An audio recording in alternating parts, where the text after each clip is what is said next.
A inizio anno ero sicura che tra la dieta e tanta cura avrei avuto un corpo da paura. Mi immaginavo una sirena, ma tra lockdown e quarantena son diventata quanto una balena.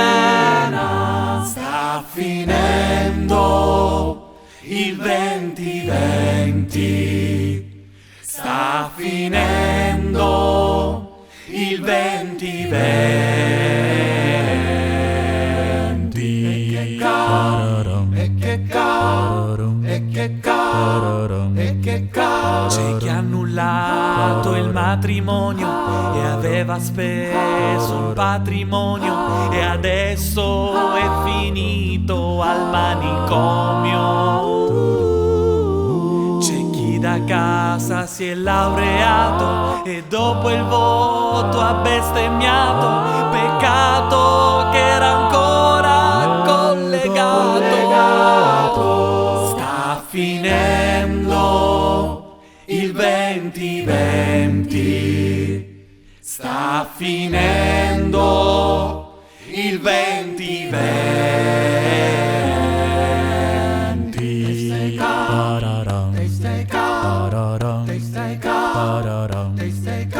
E adesso che siamo a Natale, col coprifuoco da rispettare, uno arriva e manco il tempo deve andare. Si cena in 6, non uno in più, sarà ridotto anche il menù, non si può neanche giocare a cucù.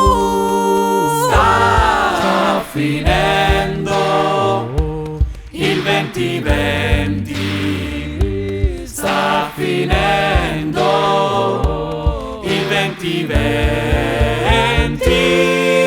Ritorneremo ad incontrarci senza il timore di abbracciarci. Sarà solo il sorriso a contagiarci.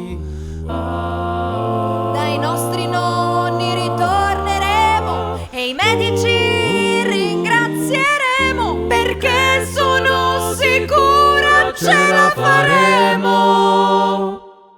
Io mi tocco per sicurezza, questa frase porta sfiga.